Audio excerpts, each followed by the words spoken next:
Boa noite, igreja. Que a doce paz do nosso Senhor Jesus esteja com todos vocês. Vocês estão bem? Eu também estou feliz por tudo que Deus tem derramado aqui. Eu fui muito ministrado desde o começo desse culto. Dessa reunião, melhor dizendo, eu pude sentir a presença do Senhor aqui.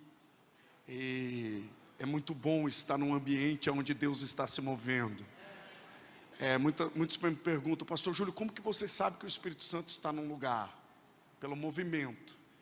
Porque isso é princípio do Gênesis. A Bíblia diz que o Espírito do Senhor se movia sobre a face das águas. E alguns rabinos acreditam que naqueles dias começaram a surgir as ondas no mar. O Espírito Santo fluía e as ondas eram agitadas. Então, o Espírito Santo não é aquilo que a gente sente. O Espírito Santo é aquilo que a gente entende. Porque a gente quer sentir para entender. E nós entendemos porque sentimos. É isso. Feliz por estar com os irmãos aqui. Eu estava com uma expectativa muito grande. Para vocês terem uma ideia, o meu sentimento aqui é o mesmo sentimento de Jesus. Quando ele senta com os discípulos, num dos seus últimos momentos, ele diz assim: eu desejei muito comer convosco essa Páscoa. Eu desejei muito estar com vocês aqui. Obrigado, pastor Carlos, por me receber. O senhor é um príncipe. Que Deus abençoe grandemente. É uma referência para nós. Nós temos muitos amigos em comuns e eu sentava com eles e eles falavam tão bem daquilo que o senhor carrega.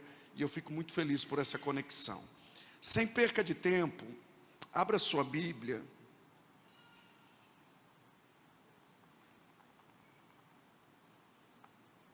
Hebreus capítulo de número 11, verso de número 20.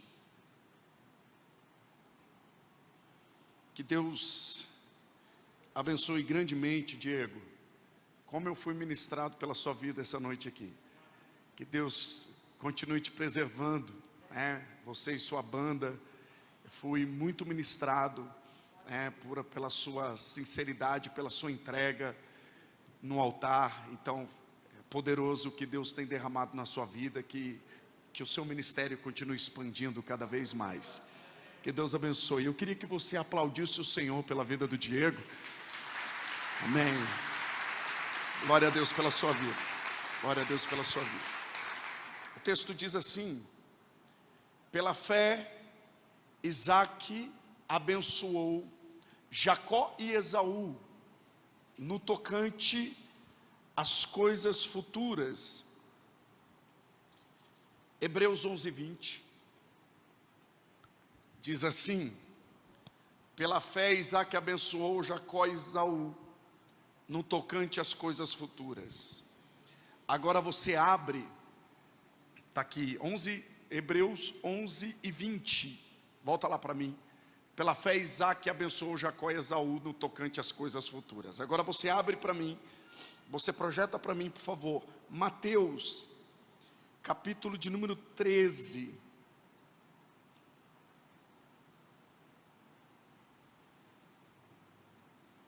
Verso de número 19.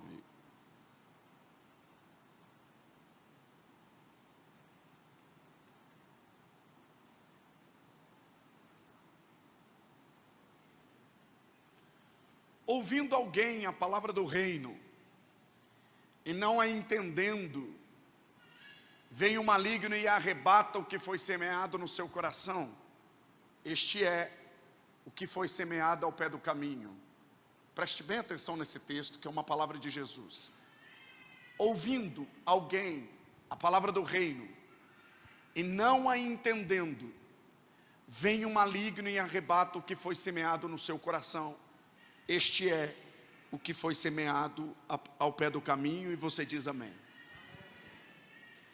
Jesus está trazendo um grande ensinamento para os discípulos. E nesse ensinamento, Jesus fala sobre o reino. Mas nesse contexto de reino, ele fala sobre semente, ele fala sobre o semeador, e ele fala sobre a colheita. Mas dentro desse contexto, Jesus fala sobre alguém que ouve a palavra do reino, só que esse alguém não entende, e por ele não entender, o maligno vem e rouba o que foi semeado no seu coração. Então a primeira coisa que nós precisamos entender acerca do reino de Deus é que o nosso desafio não é ouvir, o nosso desafio é entender. Porque nós ouvimos, mas nós precisamos entrar no nível do entendimento. Quantas mensagens você ouve durante um ano? Quantas palavras têm sido derramadas desse altar? Quantos cultos você frequenta? Quantas mensagens você já ouviu durante a sua caminhada cristã? Agora, a pergunta que fica é: o que foi gerado dentro de você com tudo isso que você ouviu? Porque o que gera prejuízo para o diabo, para o maligno, não é o tanto de porção que você ouve, não é o tanto de porção que você consome, mas é o quanto você entende. Porque você não pode provar aquilo que você não entende. Você não pode desfrutar daquilo que você não entende. E você não pode tomar posse daquilo que você não entende. Você só pode desfrutar, tomar posse, você só pode usufruir do reino se você entender. Então a pergunta é: o que você tem entendido? Aí você me pergunta assim: pastor Júlio, pode alguém levar uma vida dentro de um templo e não entender? Deixa eu te dizer, o que mais tem, no cemitério dessa cidade tem pessoas que passaram uma vida dentro de uma denominação e não entenderam nada acerca do reino. Tem a sua salvação garantida? Tem, porque a salvação não é mérito, a salvação é dom de Deus, é pela graça, não é o que eu faço, é o que Ele fez, não é o que eu faço, é o que Ele tem feito. Então, pastor Júlio, mas pode alguém estar num ambiente como esse e sair daqui sem entender nada? Sim, porque as verdades do reino não é para a multidão, as verdades do reino é para os discípulos. A multidão vai ouvir e não vai entender, a multidão vai ouvir e não vai compreender, mas quem é discípulo, entende.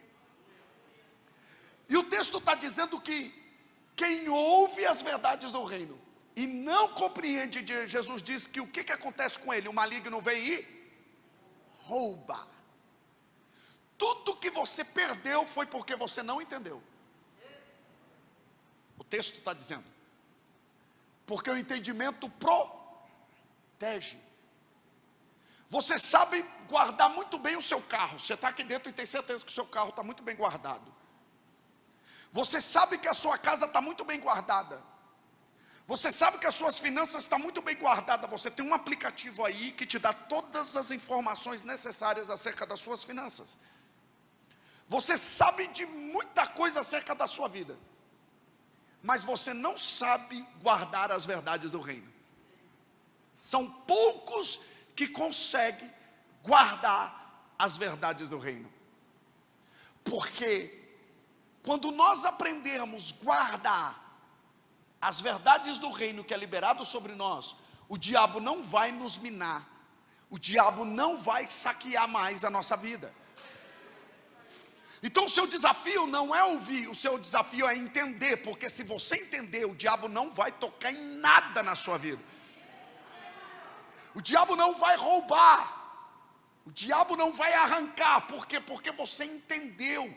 Você já reparou que tem coisa que você está desfrutando hoje porque você entendeu, e você olha para trás e diz assim: ah, se eu tivesse entendido antes. Você já reparou que tem coisa que você hoje está compreendendo, que você olha para trás e fala: ah, se eu tivesse o nível de entendimento que eu tenho hoje, há 10 anos atrás, as minhas escolhas seriam diferentes, as minhas decisões seriam diferentes, os meus passos seriam diferentes. Porque, irmão, presta atenção, é a sua mente que direciona o seu coração, que alinha os seus pés, para que você possa caminhar dentro do reino de Deus. Por isso que Paulo diz: transformai-vos pela renovação do vosso. Mas pastor Júlio, ainda não faz sentido alguém vir aqui e sair daqui sem entender. Deixa eu te dizer, tinha um eunuco que servia a rainha de Candace, lá na Etiópia. Ele ouviu falar de Jesus em Jerusalém. Ele ouviu falar sobre o movimento que estava acontecendo em Jerusalém, de um Cristo, de um mestre que tinha morrido numa cruz. O sol havia se escurecido em pleno dia. A natureza reagiu à morte dele. E agora tinha uma multidão de discípulos pregando, dizendo que ele ressuscitou e que ele estava vivo. E o que ele faz? Ele prepara a caravana e vai para Jerusalém. Você imagina a carruagem daquele camarada. Ele era a parte financeira, ele era a parte de confiança daquela rainha. Ele foi para o templo em Jerusalém, adorou e não entendeu o que foi fazer lá, porque ele está voltando com os pergaminhos abertos no livro de Isaías, e a Bíblia diz que ele lia e não entendia. Ele esteve no templo, adorou e não entendeu nada. Ele teve no ambiente, ele participou do movimento, mas ele está voltando sem entender nada. Mas tem um camarada lá em Samaria que está pregando. Ele prega de um lado e a samaritana evangeliza do outro. O nome dele é Filipe. A igreja em Samaria estava abarrotada, lotada de gente, muita gente. De repente uma voz grita no ouvido de Filipe e fala assim: ó, larga a igreja aí e vai para a saída de Jerusalém, que eu tenho uma missão para você lá. E Filipe é poderoso porque Filipe não se movia por multidão, Filipe se movia por um propósito. Filipe é tão poderoso que ele entendia que Jesus também se movimentou assim. Jesus entrou em Gadara por causa de um gadareno, entrou em Samaria por causa de uma samaritana. A multidão nunca seduziu Jesus, é sempre um propósito maior, e era necessário passar por lá. Amém, glória a Deus. Ele larga a igreja e vai para a saída de Samaria, para a saída de Damasco, lá em Jerusalém. E ele está lá na beira da estrada. De repente vai vindo aquela carruagem espetacular. Filipe olha para dentro da caravana. Ele vê o eunuco com os pergaminhos abertos no colo, e ele pergunta: ei, entendes tu o que lê? E qual foi a resposta? Não, porque não tem ninguém que me... A tradução no hebraico aí é revelação. Não tem ninguém que me revele. Só que ele está buscando por uma revelação que Filipe tem. Você sabe o que é caminhar com pessoas no mesmo propósito? É caminhar com gente que tem revelação. Porque quando você não entende, você começa a caminhar com gente que tem revelação, você começa a entender muita coisa acerca do reino de Deus. A Bíblia diz que Filipe senta do lado dele e começa a falar acerca do Cristo. Porque Filipe tinha revelação. Por quê? Porque Filipe andou com Jesus, e quem anda com Jesus tem revelação. Conhece ele, sabe quem ele é. E a Bíblia diz que Filipe ia... chegou um momento que o eunuco não aguentou. Ele gritou dentro da caravana: pare a carruagem! Eu imagino que chegou um funcionário dele e disse assim: meu senhor, está acontecendo alguma coisa, o senhor precisa de alguma coisa. Ele olha para Filipe e diz assim: o que é necessário? O que eu preciso fazer para ser abençoado? O que eu preciso fazer para ser batizado? O que me impede? Filipe disse: nada. É interessante que Filipe não chamou ele para o batismo, é ele que se lançou. Porque quando você entende, você não precisa ninguém ficar te levando. Qualquer riacho você quer mergulhar, qualquer poça d'água é suficiente. Irmão, deixa eu te falar, para de perder tempo com gente que não quer nada com nada. Para de perder tempo com gente que não está na mesma revelação que você. Para de perder tempo com gente que você precisa ficar arrastando e carregando nas costas. Deus chamou você, aleluia, para ativar pessoas sim, mas para você entender que tem um nível de revelação que é para você entrar, que muitos não vão entrar. Aleluia. O que me impede? Você não precisa ficar chamando, ele se oferece, ele quer entrar nessa dimensão. Por quê? Porque ele teve sede. O entendimento gera sede. O entendimento gera fome. E o reino de Deus é movido pelos sedentos. Quem tem sede vem a mim e quem tem fome, eu sou o pão da. Quanto mais você entende, mais você quer andar com Ele. Quanto mais você entende, mais tem um nível maior que você quer caminhar com Ele. Quanto mais você entende, você deixa de perder tempo com picuinha, com conversinha, com diz que me diz que. Você só quer mergulhar na presença do Senhor. Aleluia. É o seu nível de entendimento que faz você ser incendiado. É o nível de entendimento que faz você buscar um nível maior. Não é o evento na igreja, é o meu entendimento. Não é alguém pedindo, é porque eu entendi que eu vou. Deus quer te levar nesse nível, aonde não é você mais, é Ele através de você. Já estou crucificado com Cristo, não vivo eu, mas Cristo vive em mim. Quem pode glorificar ao Senhor?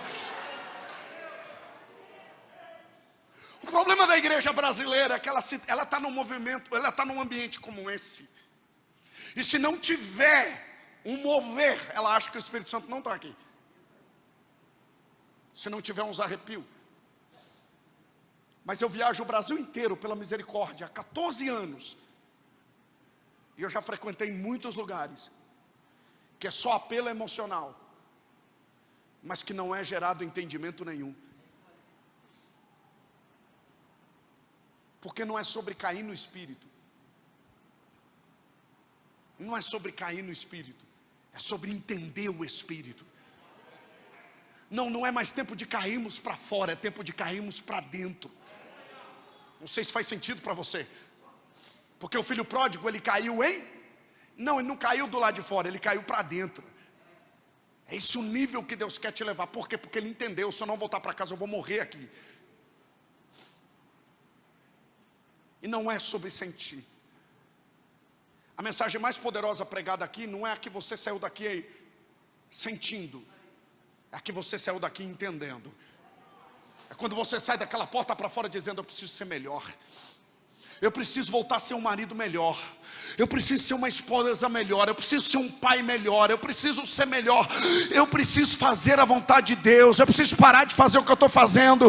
O Espírito Santo quer gerar uma indignação em você, porque se você ficar indignado, tudo vai mudar. Tudo à sua volta vai mudar. Você não pode mudar se não houver indignação. Quando tem indignação e inconformismo dentro de mim, eu estou caminhando para o novo que Deus tem preparado para a minha história. Só quem acredita nisso. É esse nível de entendimento que Deus quer nos levar.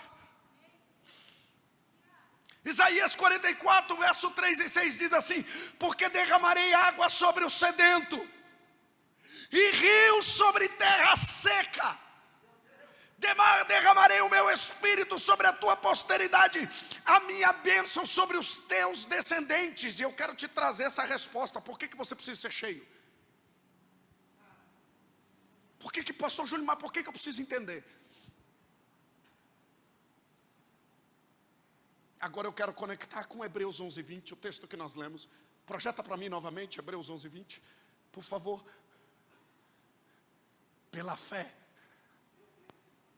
fé, Isaque abençoou Jacó e Esaú no tocante às coisas futuras. Hebreus 11:20, se puder projetar para mim. Pela fé, diga comigo, pela fé. Diga comigo, quem entende, caminha pela fé. Eu olho para esse texto, se puder jogar aqui para mim, por favor. Eu olho para esse texto. Eu vejo alguém que recebe algo tão poderoso de Deus e derrama na sua geração. Alguém que, quando eu entrei aqui, e eu sou muito ligado no que Deus está falando no ambiente, como está se movendo, o que está acontecendo. Eu sentei do lado do pastor Carlos, e ele falou para mim algo que mexeu com o meu coração, a ponto de mudar a mensagem que eu iria ministrar. Porque eu entrei por aquela porta com uma ministração, o Espírito Santo falou, não. Quando ele falou sobre transição, quando ele falou sobre gerações, essa palavra veio ao meu coração, e o Espírito Santo me fez rever tudo ali naquele banco, enquanto o Diego ministrava. Olha que poderoso, pela fé, o nível que Isaac andou de entendimento é tão poderoso, que ele preparou seus filhos para desafios futuros. Esse é um texto de continuidade. Esse não é um texto estático, é um texto em movimento.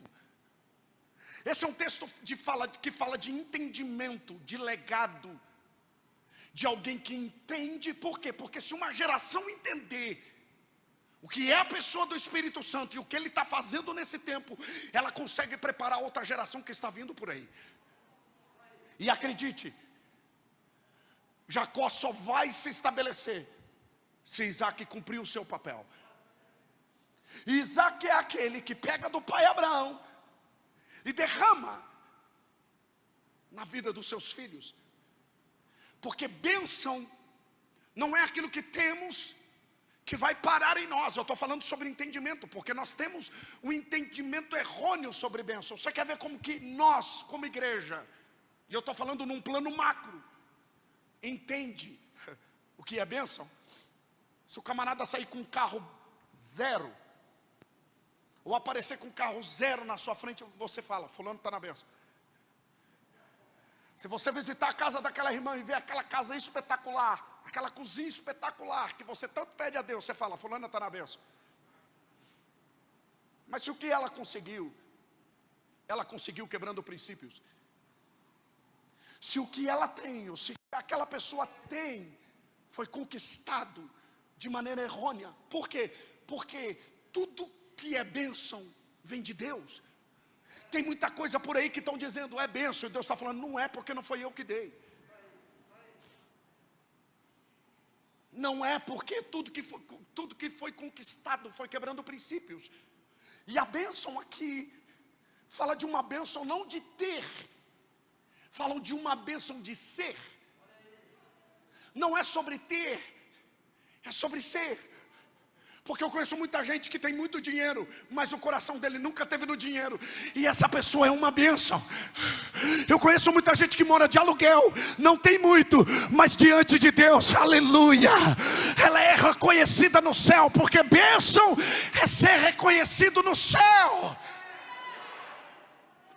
Não é sobre ter. Deus diz para o pai de Isaac, se tu uma bênção, eu vou fazer muito na sua vida, mas seja. Não é o ser, não é o ter que importa, é o ser. E ser a bênção não é correr atrás dela, não precisa de campanha, chave disso, chave daquilo, vem, passa aqui no corredor do sal, passa aqui, não precisa disso. Quem é a bênção, onde ele coloca o pé, a bênção do Senhor chega junto. Aonde ele toca, a bênção do Senhor, aonde ele está, a bênção do Senhor está com ele. Eu profetizo que você é uma bênção. Aleluia. Foi me passado um tempo aqui, mas que vontade de pregar até meia-noite. Eu vou segurar, não vou não. Senão vão subir aqui e vão pegar meu microfone. Mas não é sobre ter, é sobre ser. E ele consegue preparar os filhos. Ele pega do pai e derrama na geração dos filhos. Ele é aquele que faz com que a bênção se torne legado. Porque legado não é aquilo que eu tenho. Legado é aquilo que continua mediante aquilo que eu recebi. Legado tem a ver com continuidade. Jesus não deixou só ensinamentos para os discípulos, porque isso os mestres faziam na época. Ele olhou para os discípulos e diz assim, ó: se vocês crerem, vocês farão obras maiores do que eu fiz. Isso é legado. Eu profetizo em nome de Jesus que os seus filhos vão mais longe do que você. Não, eu quero liberar, levanta a mão para receber isso. Nós estamos no ambiente profético. O fogo que Deus está queimando nesses dias no nosso coração vai se estender sobre uma geração que virá. Aleluia. Lá na Rússia, na Ucrânia, estão convocando soldados para militar por uma guerra que talvez não faz sentido nenhum para muitos. Deus nesses dias está convocando soldados para militar para o reino de Deus, para entregar a sua vida pelo reino. É tempo de nós prepararmos os nossos filhos espirituais e biológicos para algo poderoso que Deus vai fazer na terra nesses últimos dias. Você crê nisso? Glorifica.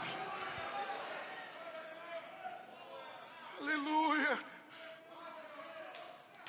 Não se trata sobre nós.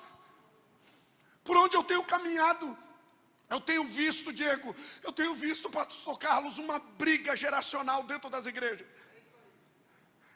De pais que não conseguem sentar com os filhos e adorar ao Senhor. Porque no meu tempo, porque quando eu era crente, deixa eu te falar, é mais difícil para Noé sair da arca do que entrar nela.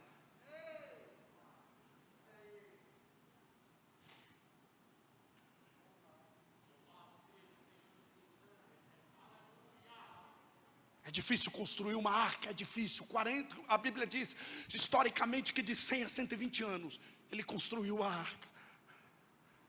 Segundo a psicologia, 40 dias num ambiente, você se acostuma com ele, você está totalmente adaptado. Noé ficou 40 dias dentro de uma arca, ele se adaptou a ela. Nem o barulho das araras incomodava mais. Nem os leões gritando, nada atrapalha. Por quê? Porque se acostumou. Aquilo que incomodava nos primeiros dias, no 38º, 39º dia. Mas enquanto Noé está dentro da arca, Deus não fala com Noé. Noé só ouve Deus falar quando ele arranca a cobertura da arca e decide sair para fora dela. Sabe por que a gente tem medo? Porque o novo nos assusta. Nunca cantamos tanto sobre o novo, nunca pregamos tanto sobre o novo, mas nunca ficamos tão aquém do novo. A gente tem medo do novo. Nós queremos que os nossos filhos não experimentem o novo. E se o vinho novo Deus tem para esse tempo, eu creio que os odres vão ter que ser renovados. Agora eu te pergunto, não está chovendo mais? Faz sentido ficar dentro da arca? A arca é só para o dilúvio. Acabou o dilúvio, acabou a arca, irmão. Mas a nossa religiosidade faz a gente se apegar à arca e falar, foi Deus que me deu. Sim, a arca foi Deus que deu, só que Deus está dizendo lá fora, sai daí. Nós vamos ter que renunciar a pecado, com certeza, mas nós vamos ter que entrar num nível de renúncia, de coisas que Deus nos deu, que não servem mais. Foi Deus que te deu. Mas a estação mudou. O ciclo mudou, pastor Júlio, Deus não muda. Eu sei, Deus é imutável. Isso é atributo de Deus. Isso é característica dele. Ele não muda, mas o tempo muda. Deus falou de uma forma com Abraão. Deus falou de um jeito com Abraão. Deus disse para Abraão, desce para o Egito. E quando Abraão desceu no Egito, ele ficou rico, milionário, abastado. Ele prosperou no Egito. Anos mais tarde, Isaac está no meio de uma fome que assolava a terra. Não era uma fome social, era a terra que não produzia nada. Isaac está doidinho para descer para o Egito. Por quê? Eu vou para o lugar onde meu pai se deu bem. Meu pai ganhou muito dinheiro, eu vou para lá. Quando ele vai, Deus aparece e diz, quando ele vai decidir, Deus aparece e diz, fica aí, não desças para o Egito. Imagina Isaac pensando, mas meu pai foi, por que eu não posso? Mas o tempo tinha mudado. Não é porque meu pai experimentou algo que eu vou, não. Deus levanta uma geração para desentulhar os poços de uma geração que teve seus poços entulhados, para mover ela para Reobote, para algo maior. Eu quero profetizar isso sobre a sua vida em nome de Jesus. Aleluia, não perca aquilo que Deus está derramando na vida dos seus filhos nesse tempo. Vem se alegrar com uma geração que está se levantando de maneira poderosa. Vem, eu tenho uma playlist de músicas antigas no meu celular, mas eu não perco os louvores, as canções, o que Deus está derramando nesse tempo. Eu creio que essa geração fará obras maiores. Tem alguém que acredita nisso? Aleluia. Isso é entendimento. Porque o entendimento posiciona uma geração. Legado é deixar uma marca em uma geração. Legado é marcar uma geração. Legado tem a ver com transbordar em uma geração. E é exatamente isso que ele fala. Aleluia. Aleluia. Quando eu olho sobre essa transição de gerações, eu vejo Joquebede cuidando de uma geração. Porque não é só uma mãe. Não é só uma mãe, é um propósito protetivo na terra. É um meio protetivo na terra. De uma mulher que precisa guardá-lo. Você consegue imaginar 3 meses uma criança que não pode nem chorar dentro de casa? Deus quer levantar nesse tempo parteiros como Sifra e Puá, Joquebedes, que vão proteger uma geração, guardá-los dentro de casa. Porque existe Joquebede para esconder, mas existe a Joquebede que entende a hora de lançar. Porque Joquebede, ela protege, mas ela também sabe ser plataforma para lançá-lo no Nilo. E ela coloca ele nas águas do Nilo. Tempo mais tarde ele abre as águas do mar. Sabe por quê? Nós lançamos eles naquilo que é pequeno hoje, e Deus move eles para algo maior amanhã. Isso é poderoso. Você, pai e mãe que está aqui, eu não falo só de uma paternidade biológica, eu falo de uma paternidade espiritual. Entendimento é entender o seu tempo. E tem tempo que Deus vai nos usar como flecha. E a gente vai. Só que tem tempo que Deus vai falar, agora passou seu tempo de flecha, agora você é arco.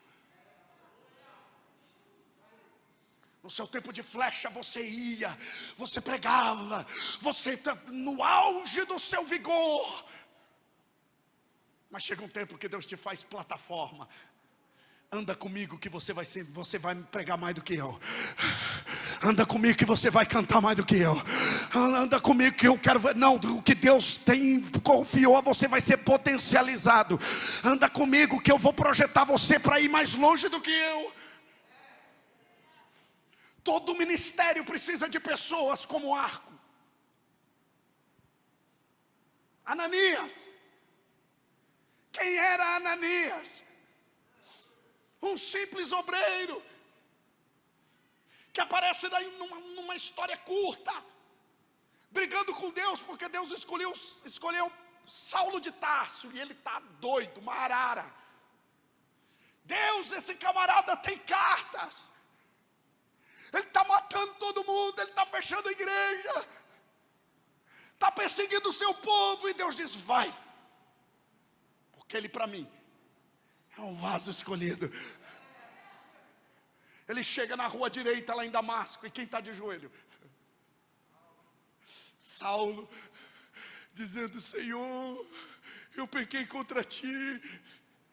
Há quem diga que Saulo estava cego, mas Saulo de Tarso foi cego a vida toda, é ali que ele começou a enxergar. Há quem diga que ele estava cego, não, era ali que ele começou a ver. Paulo foi poderoso, pisou em várias nações, plantou igrejas, fundamentou o evangelho a ponto de se tornar o homem mais importante do cânon sagrado depois de Cristo. Mas Paulo não seria Paulo se não tivesse um Ananias para orar por ele. Paulo não seria Paulo se tivesse um Barnabé para orar por ele. E Barnabé é poderoso. Se tem uma coisa que a igreja precisa ter, é Barnabé. Mas infelizmente em muitos lugares o que tem é espírito de Jezabel, espírito da manipulação, espírito que cala a boca dos profetas, espírito que quer mandar na igreja, que acha que é dono da igreja. Isso tem sido, mas Deus procura uma geração de Barnabé. Barnabé chegou um dia na Etiópia, os negros, aquela igreja cheia do poder, os negros inflamados, incendiados. Barnabé olhou e falou assim: eu não vou dar conta disso aqui, é muito para mim. Porque ele tem consciência do chamado, ele sabe o que ele foi chamado para fazer. Porque antes de você descobrir o que você foi chamado para fazer, você precisa descobrir o que você não foi chamado para fazer.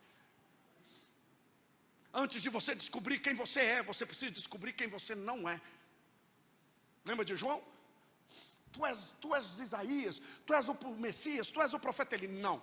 Primeiro ele disse que ele não é. Agora ele vai dizer quem ele é. Eu sou uma voz que clama no deserto. E é tão poderoso o Barnabé que ele chega lá, olha aquele movimento, e ele lembra de Paulo que está lá em Damasco, esquecido pela igreja, 15 anos costurando tenda, herdando o ofício do pai. O que Barnabé faz? Barnabé sai da Etiópia, vai lá em Damasco, bate na porta de Paulo: eu vim te buscar. Tem mensagem aí? Ô Barnabé, são 15 anos de mensagem aqui, ó, tudo no meu iPad. 15 anos guardando o sermão, porque antes de Deus projetar, Deus nos esconde. Isso é clássico. Aí Barnabé diz assim: então vem comigo que chegou a hora de colocar esses sermões em prática. Eles ficaram um ano na Etiópia, e a igreja se tornou ainda mais poderosa. Todos nós precisamos de um Barnabé.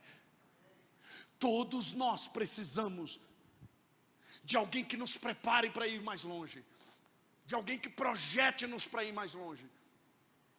Eu gosto de ver Esther sentada no trono. Eu gosto de ver Esther governando. Esther fala de uma geração que governa. Esther fala de uma geração que é levantada por Deus para proteger o seu povo. Esther fala de uma geração que é escolhida por Deus para tapar a brecha no jejum, na oração, no clamor. Só que ela é poderosa, mas quando ela vai se aconselhar, ela não vai nos sábios que tinha dentro do palácio. Quando ela precisa tomar conselhos ou decidir sobre o futuro, ela não vai ouvir os grandes homens, doutores, sábios, inteligentes. Não, ela sai do trono e vai para a porta do palácio, porque tem um Mardoqueu sentado na porta do palácio. Imagina os dois, a rainha e o Mardoqueu. Mardoqueu cuidou dela, protegeu ela. Tem uma geração que vai sentar no trono, mas vai sair do trono para vir te ouvir. Seus filhos podem sentar no mais alto escalão do governo, da sociedade, pode fazer parte dos 3 poderes, legislativo, executivo, judiciário, não importa onde Deus vai colocá-los, mas quando eles forem decidir, eles vão querer ouvir alguém que tem o coração alinhado ao coração de Deus. E eu profetizo em nome de Jesus que eles vão sentar com você. Eles não vão ouvir os mestres da terra, os doutores das ideologias falíveis e fracassadas, para ouvir quem tem o coração alinhado com o coração com os céus. O maior desafio que nós temos, pais, é ter o coração dos nossos filhos. E Mardoqueu tinha o coração de Esther. O pai poderoso é aquele que tem o coração dos filhos. E a profecia espetacular que liga a antiga aliança com a nova é Malaquias profetizando que Elias viria. O espírito de Elias viria para converter o coração dos pais aos filhos e o coração dos filhos aos. É uma conexão de coração.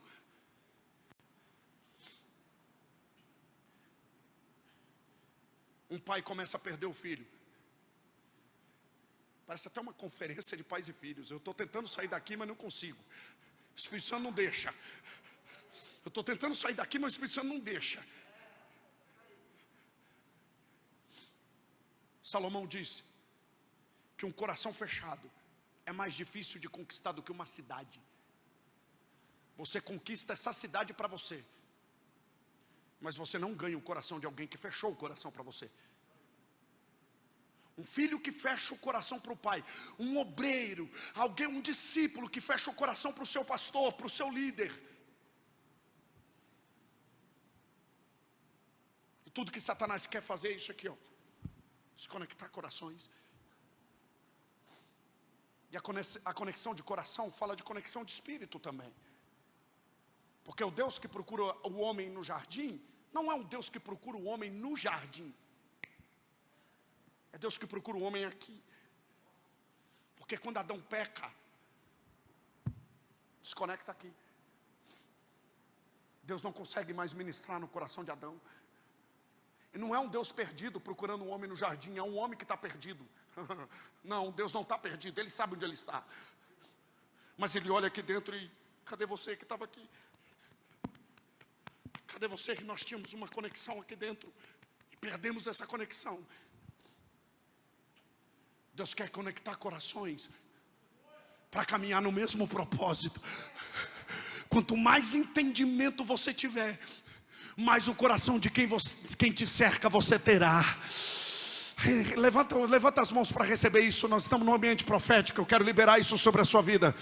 Eu profetizo, aleluia, alinhamento de corações, aleluia, na mesa, lá na sua casa, com seus pais, com a sua família, com seus filhos, corações alinhados em um só propósito. Uma igreja alinhada ao coração do pastor é uma igreja poderosa. Um pastor alinhado com o coração de Deus gera uma igreja poderosa. Deus procura essa noite pessoas que vão ministrar um no coração dos outros, para que o fogo do céu queime-nos por dentro. Aleluia.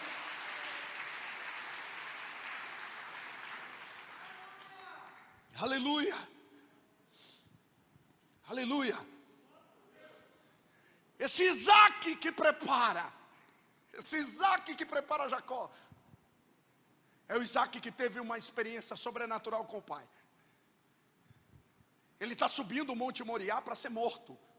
Eu estou andando na Bíblia aqui com você. Ele está indo para morrer e ele não sabe. É interessante que quando eles sobem, é só os dois. Fica os jumentos, os servos, fica tudo no pé do monte. Sobe os dois. Mas tem um detalhe tão poderoso nessa parte que às vezes passa batido. A Bíblia diz que Abraão vai sacrificar. E o que ele precisa levar? Lenha e fogo. Abraão precisa levar lenha e fogo. Ele tem esperança de trazer o filho de volta, porque ele disse para os servos: fiquem aqui, que nós iremos voltar. Porque ele conhecia o coração de Deus. Ele coloca a lenha nos ombros de Isaac. Ele amarra a lenha nos ombros do Isaac. E Isaac em nenhum momento pergunta sobre o fogo. Porque ele sabia que o pai não andava sem fogo.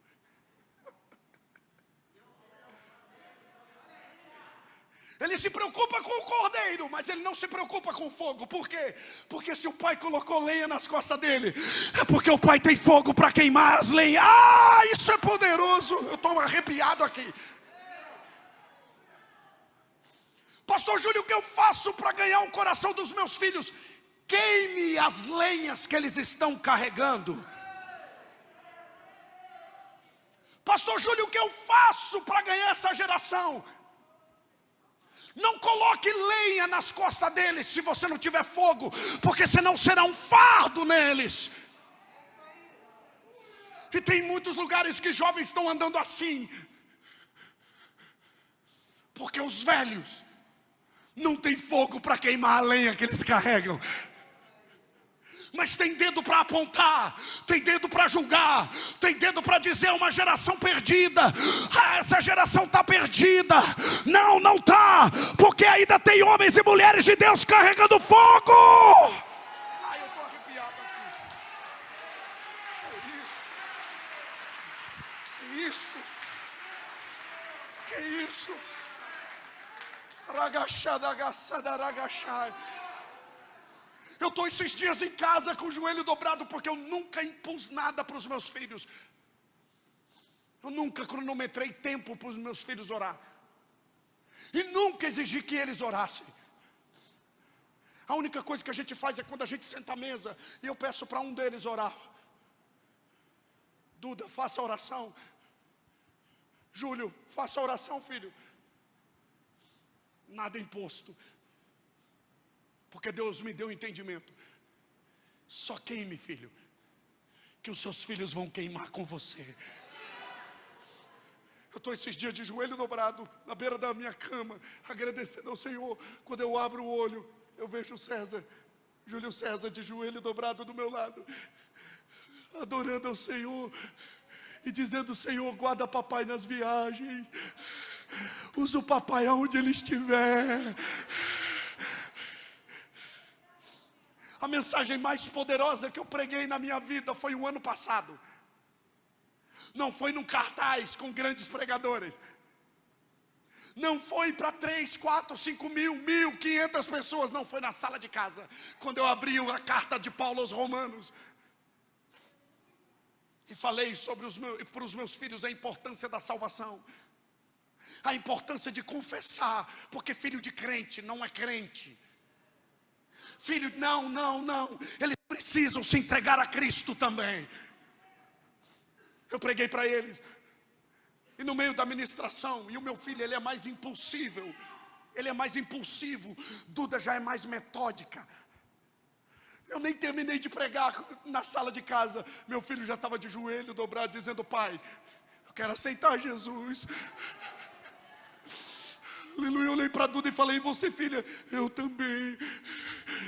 E Duda já senta, porque a mulher é assim, ela faz uma coisa pensando na outra. Ela já dobrou o joelho dizendo: papai, quando eu vou me batizar? Eu e minha esposa colocamos a mão sobre eles, e hoje eu creio na salvação deles.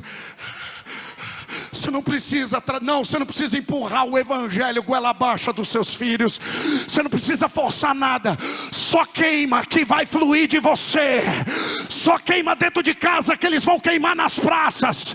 Queima dentro de casa que eles vão queimar nas ruas. Queima dentro de casa que eles vão queimar nas vielas. Queima dentro de casa que eles vão queimar na faculdade. Uma mãe que queima dentro de casa acredita e tem fé que os seus filhos vão queimar em qualquer lugar.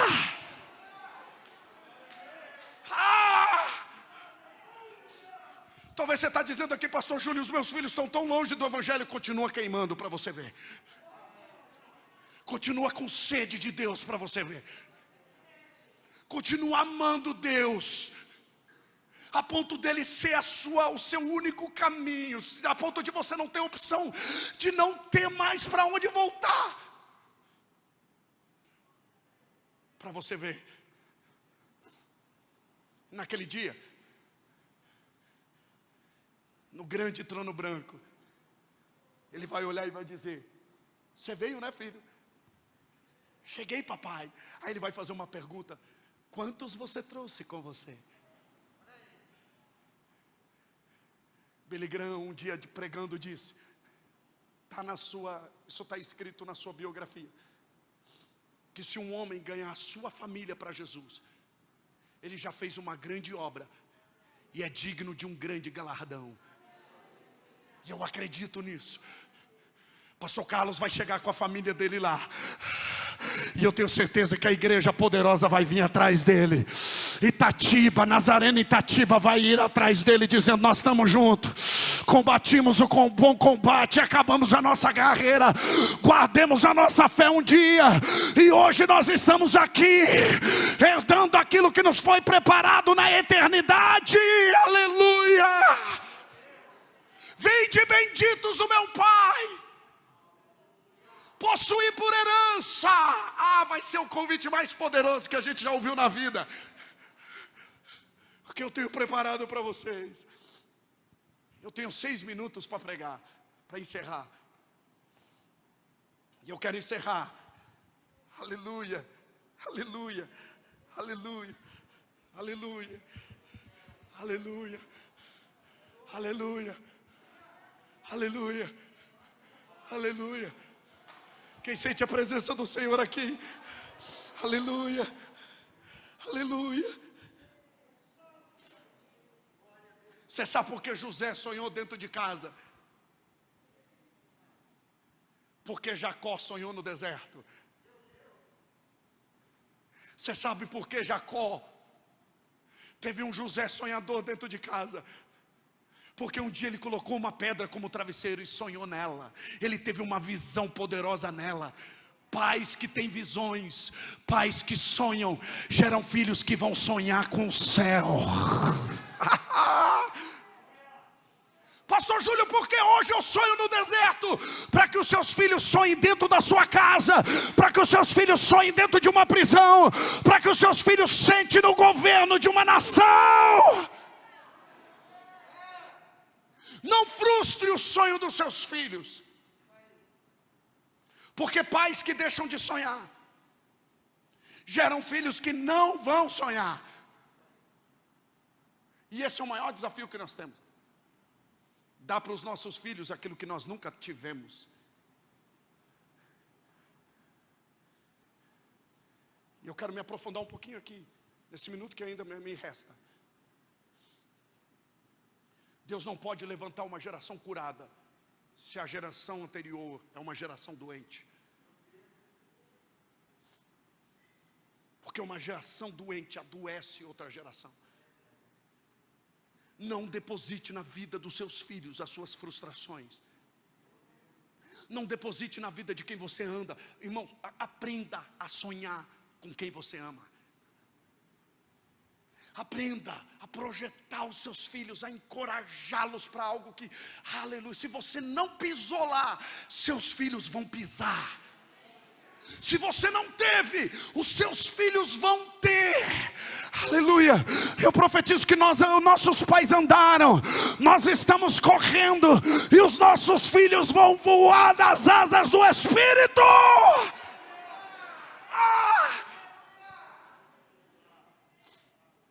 O José poderoso não é o José que senta no trono, por mais que isso seja o ápice. O José poderoso é o que está na prisão, que não está mais sonhando. Mas o fato dele não estar sonhando não quer dizer que ele perdeu o coração de alguém que sonhou. O coração de um sonhador. Ele olha para aqueles 2 homens e diz assim: conta-me os seus sonhos. Só interpreta sonho quem um dia sonhou. Só ouve sonho de alguém. Não conte os seus sonhos para gente frustrada. Não conte seu sonho para quem não sonha. Se comunique com alguém que está sonhando. Porque se tiver alguém sonhando perto de você, você pode abrir o seu coração. Quem está sonhando com a eternidade vai ouvir você falar dos seus sonhos e não vai se incomodar com isso. O José que ouve o sonho do copeiro e do padeiro é poderoso, porque ele sonhou dentro de casa, porque ele teve um pai sonhador. Ele teve um pai conectado com uma visão celestial. Aleluia. Aleluia. Eu quero ler com você 1 Crônicas 18, verso 8.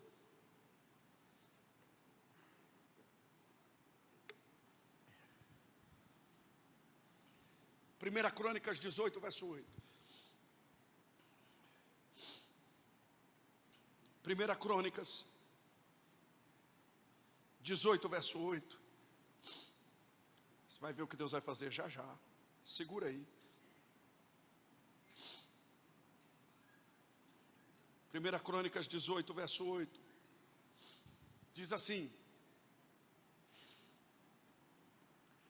também de Tibate de Cum, cidades de Adaezer, tomou Davi muitíssimo cobre, de quem Salomão fez um mar de cobre, e as colunas e os utensílios de cobre. Sabe o que está acontecendo aqui? Deus falou para Davi: você não vai construir o tabernáculo, suas mãos estão sujas de sangue, mas você vai preparar o seu filho para construir o templo. E aí interessante que Davi não vai construir, mas ele começa a guerrear. E cada batalha que ele enfrenta, ele começa a tirar os despojos da batalha e trazer, e armazenar o material. Olha que poderoso isso aqui. Olha que poderoso. 1 Crônicas 22. 1 Crônicas 22.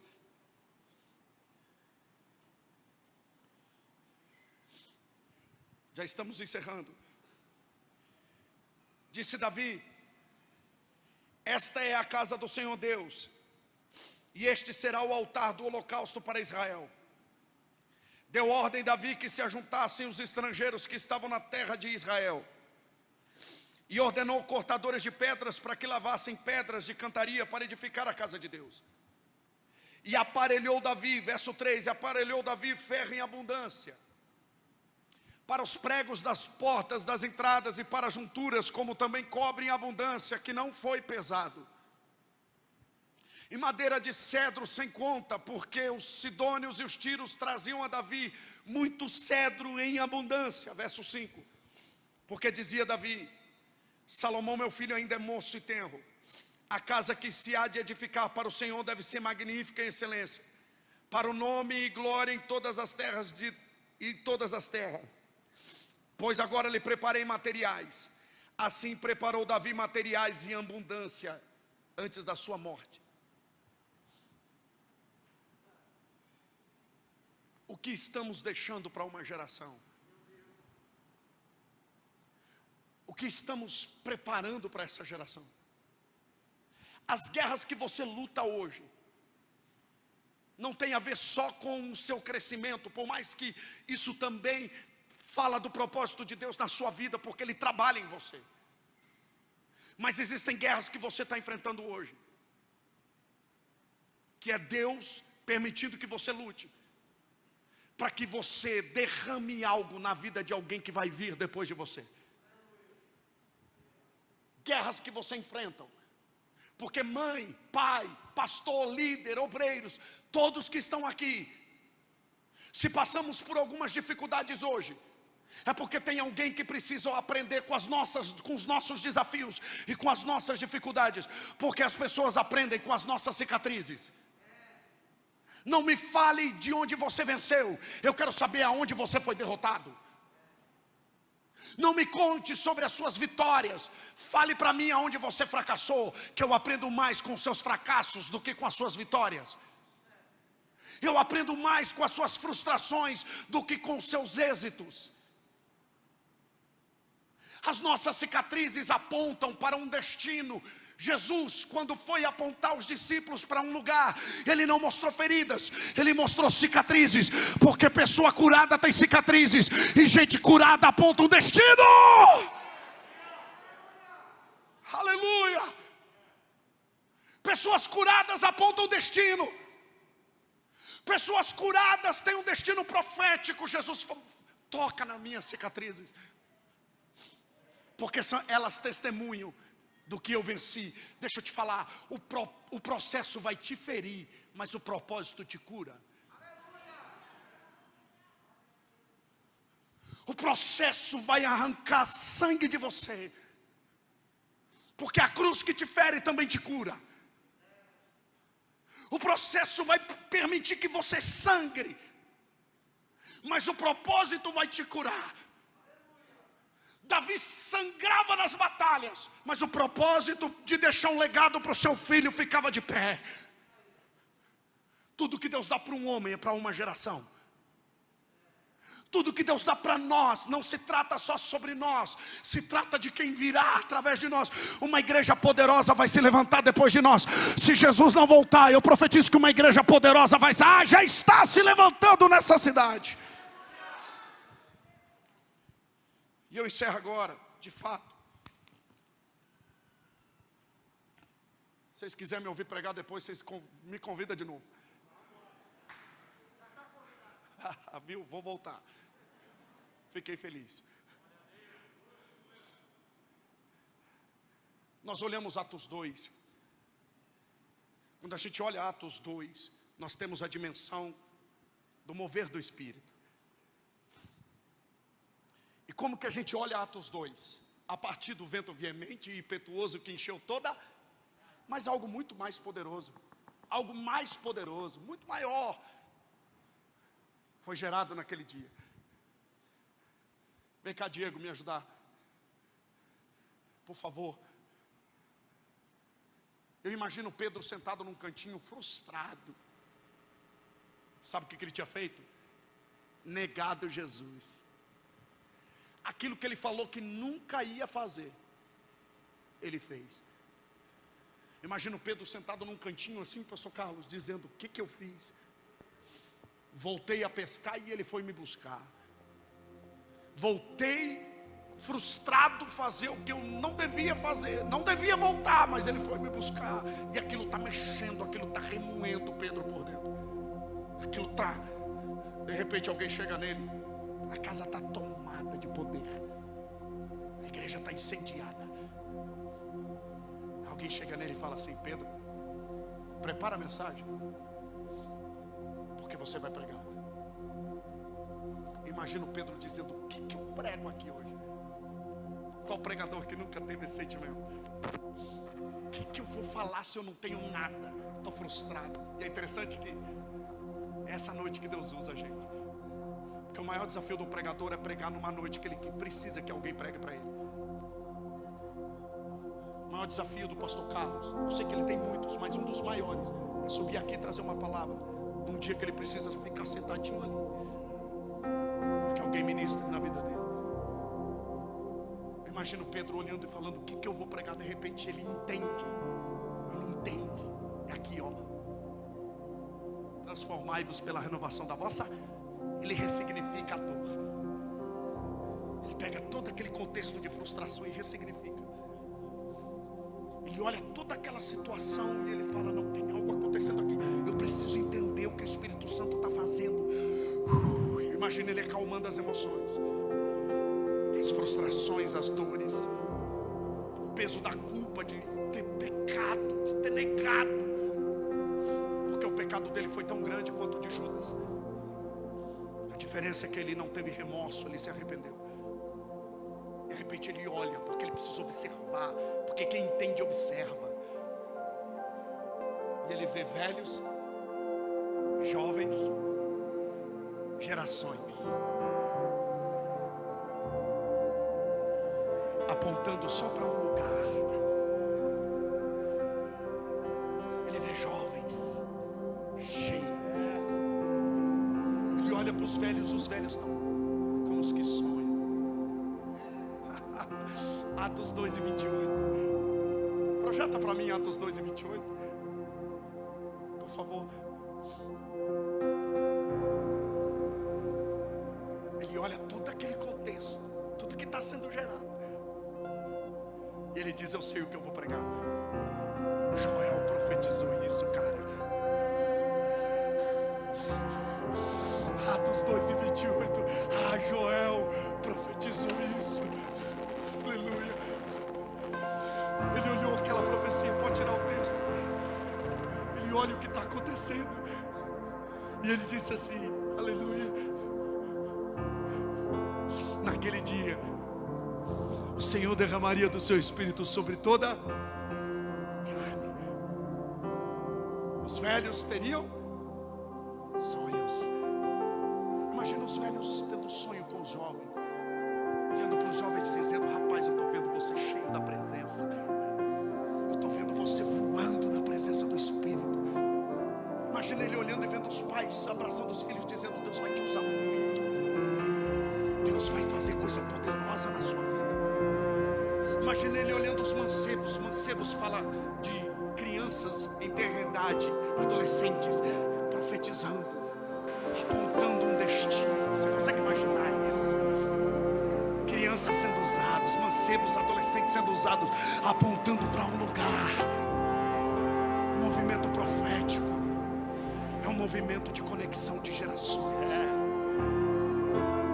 De velhos, jovens e mancebos. De Isaac, Abraão, Jacó, Ismael, preparados para desafios futuros. Talvez você está dizendo: mas Ismael não é o filho da promessa. Mas ele preparou até quem não era da promessa. Ele preparou até aquele que não era o filho da promessa. Ele a preparou para algo poderoso. Você crê nisso? Fique em pé. Pastor Júlio, por que eu preciso ser incendiado? Porque uma geração precisa que você transporte aquilo que está dentro de você. Você sabe qual é a minha oração nesses dias? Espírito Santo, traz para fora aquilo que está dentro de nós. Traz para fora. Porque se nós formos ousados, nós chegaremos. A minha filha chegou essa semana com aquela questão do aborto na Colômbia. Entrou dentro de casa e disse: pai, a discussão na escola, o que eu faço? Porque eu sei que a vida é um bem precioso. Ela tem 13 anos. A vida é um bem precioso que Deus nos deu. Mas eu quero que o Senhor me ajude. Quando começa a vida? Falei: senta aqui, filha. Paulo disse que Deus nos elegeu antes da fundação do mundo. A vida de um bebê não começa nem no ventre da mãe. Começa dentro de Deus. Começa dentro do eterno. Mas pai, foi filho de estupro. Não importa. É escolhido de Deus. Eu te chamei do ventre. Antes de te formar no ventre da tua mãe, eu já te conhecia. E as nações eu já te dei por profeta. É antes do ventre. Aleluia, aleluia. Eu não estou falando de direita, de esquerda. Eu estou falando do reino. Porque se você olhar para a direita, você vai ver coisas terríveis. Se você olhar para a direita, para a extrema direita, você vai ver uma ideologia falível. Se você olhar para a esquerda, você vai ver uma ideologia que não se sustenta. Mas quando a gente olha para Jesus, o autor e consumador da nossa fé, a gente avança. A gente avança. Se você visse o tanto de demônio que tenta te matar todos os dias, você não saía de casa, você ficava trancado no seu quarto. Mas se você visse o tanto de anjos que te guardam, que te protegem, você não ficaria parado. Você avançaria onde Ele manda você avançar. Se você quer ser incendiado, pastor Júlio, essa palavra falou comigo. Sai do seu lugar e corre aqui rapidinho, que a minha hora já foi. Eu já estou 12 minutos do horário. Venha, venha, você que entrou aqui hoje. Essa palavra falou com você, ela mexeu com você. Não, ela não fez você sentir, ela te fez entender. Sai do seu lugar e venha. Nós queremos ministrar. Venha para o altar, venha para o altar. Sabe o que Deus está fazendo nesses dias, pastor Carlos? Curando uma geração. Deus está curando, pais. Porque a gente não consegue ministrar na vida dos nossos filhos, porque ninguém ministrou na nossa vida. Eu tive uma guerra dentro de casa, olha aqui para mim. Eu tive uma guerra a vida toda com meu pai dentro de casa. Eu nunca ganhei um abraço do meu pai. Eu cresci a minha infância toda sem receber um beijo do meu pai.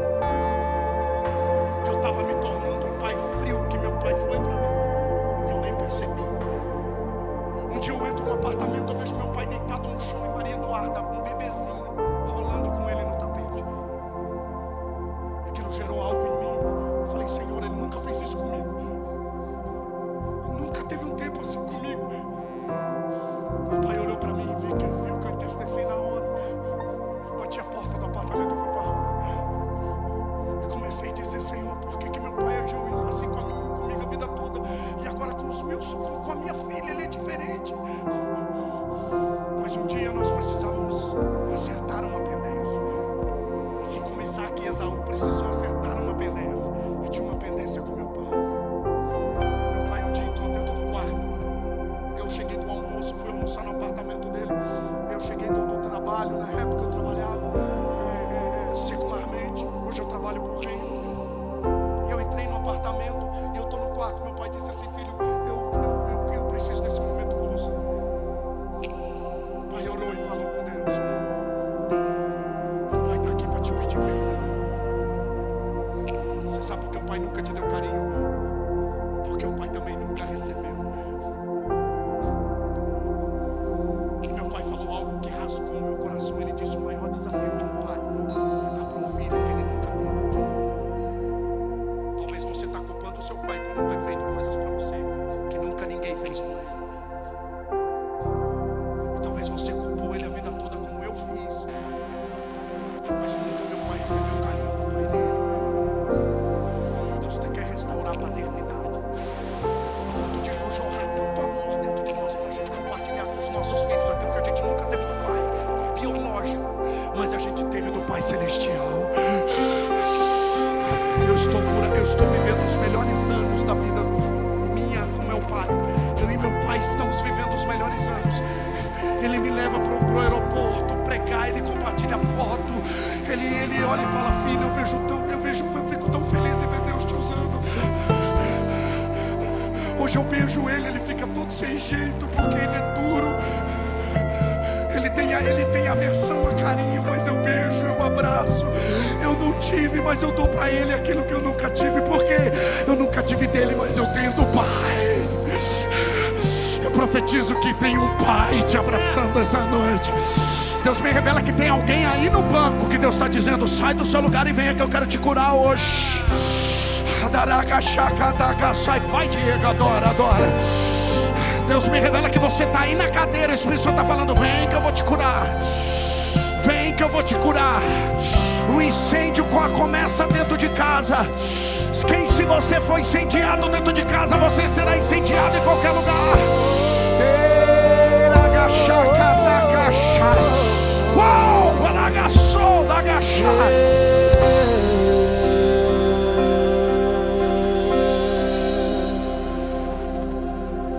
Aleluia!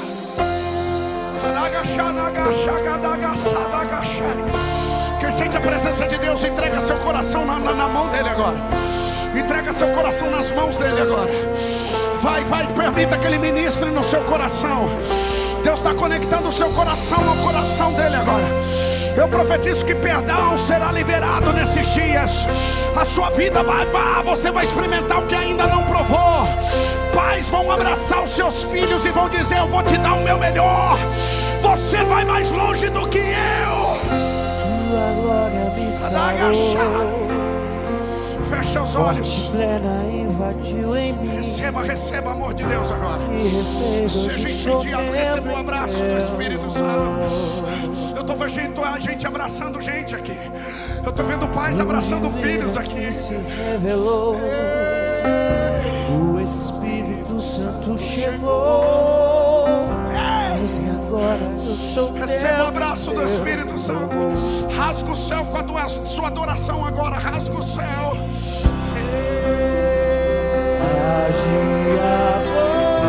Aleluia. Age agora, Senhor, que esse é o seu lugar. Age que agora é o teu lugar, Senhor. Esse é o teu tempo. Alinhe o coração dos pais aos filhos e dos filhos aos pais. Converte o coração dos pais aos filhos e dos filhos aos pais. Eu vejo velhos voltando a sonhar.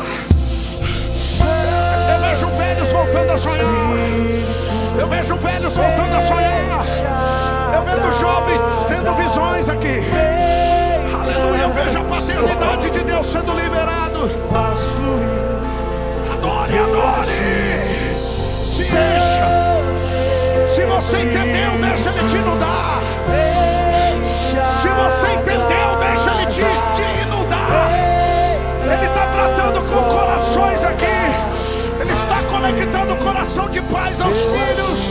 Só adore.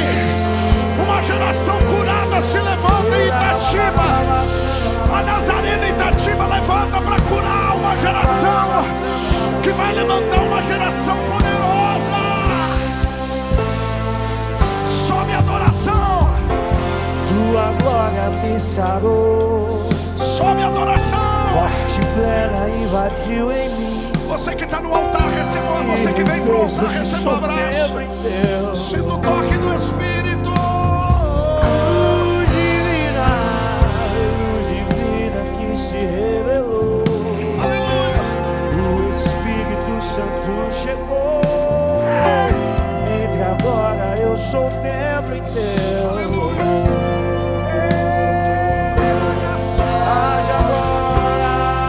Age agora, Senhor.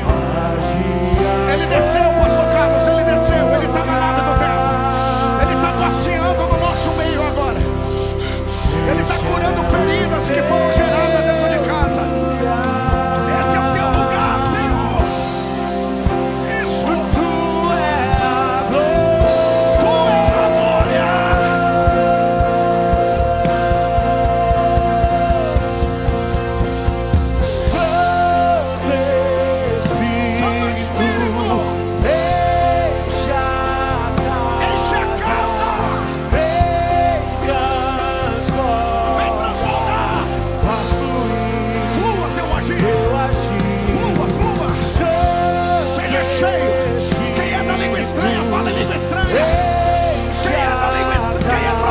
Profetiza. Quem é adorador, adore. Mas não fique parado. Seja cheio, seja cheio, seja cheio. Transforma. Sopra neste lugar, Espírito Santo da verdade. Oh, revela-te a nós. Transborda sobre nós, Espírito Santo de Deus.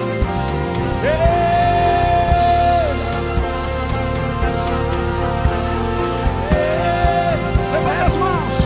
Recebe renovo. As mãos lá em cima. Eu profetizo cura sobre a sua vida agora. Cura na mente, cura nas emoções, cura na paternidade. Se você foi ferido, se alguém tocou em você de uma forma que não deveria tocar, profetizo cura na sua intimidade, na sua identidade. Eu profetizo cura, cura nas suas emoções. Seja destravado agora. Destrava, Senhor. Rompe, rompe. Aleluia. Espírito Santo, eu preguei a tua palavra. Nós pregamos a tua palavra, Senhor. O bálsamo do Gileade desceu sobre essa casa. Obrigado pelo teu agir, pelo teu mover.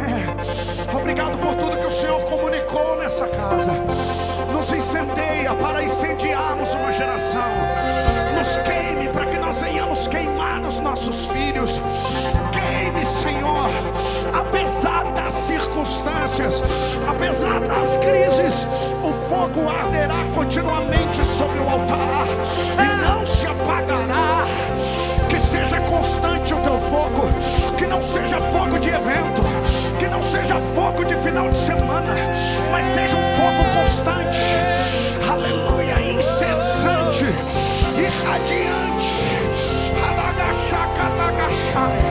Deixa a lágrima rolar. Ele te pegou essa noite, Ele te pegou essa noite, Ele visita a sua história agora, aleluia. Os seus dias estão contados na palma dele. Eu abençoo a sua casa, eu abençoo a sua família, eu abençoo os seus filhos, ainda que eles não estejam aqui. Eu abençoo os seus pais, ainda que eles não estejam nesse ambiente. Aonde eles estiverem agora, toca na vida deles, Senhor. Toca na vida dos filhos que estão longe, toca na vida dos pais que estão longe. Senhor, eu não sei em que lugar do Brasil e das nações eles estão, mas a nossa oração alcança a vida deles agora. Conecta-nos com o teu coração, traz-nos de volta para a tua paternidade, Senhor. Sara as feridas dessa casa, sara as feridas da tua igreja. É assim que eu peço, é assim que eu clamo, em nome do Pai, do Filho e do Espírito Santo. Quem pode adorar? Santo Espírito, enche a casa, vem transborda, faz fluir, faz fluir, faz fluir. Santo Espírito, enche as nossas vidas, enche as nossas vidas. Espírito, Espírito, que desce como fogo, vem como em Pentecostes e enche-me de novo.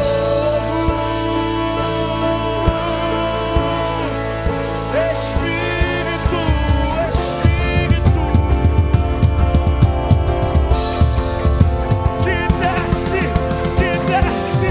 que desce hoje à noite, vem como em Pentecostes e enche-me, não cesse de clamar a Ele. Espírito, Espírito, Espírito,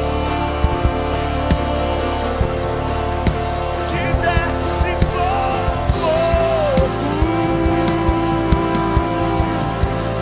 vem como em Pentecostes e enche-me de novo. Espírito, Espírito, Espírito, faz mais uma vez, que desce como fogo, vem como em Pentecostes e enche-me de novo.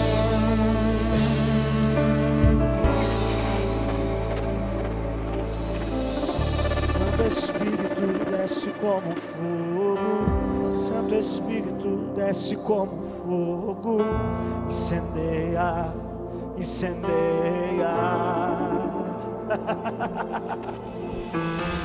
Santo Espírito desce como fogo, Santo Espírito desce como fogo, incendeia, incendeia. Vamos lá, peça a Ele, Santo Espírito, diga, Santo Espírito,